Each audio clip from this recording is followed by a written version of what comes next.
nama? Nama saya Jeb. Jeb asal mana Jeb? Kampung Cubadak. Oh, Kampung Cubadak Kampung Cubadak Oh, okey Jeb. Ada ucapan untuk siapa? Ada ucapan tu? Untuk kawan saya, Duan. Dia tengah sibuk kemas kedai dia tu.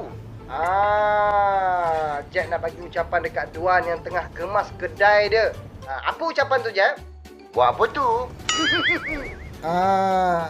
Itu je ke ucapan dia? Ada lagi satu. Nak tanya Duan ni. Hutang aku bila kau nak bayar? Dah 3 tahun ni. Dah pinjam tak reti nak bayar. Tak tahu malu ke? Dah 3 tahun ni. Wow. Ini kes minta hutang ni. Ini kes minta hutang. Jadi sesiapa yang berhutang bolehlah tolong bayar.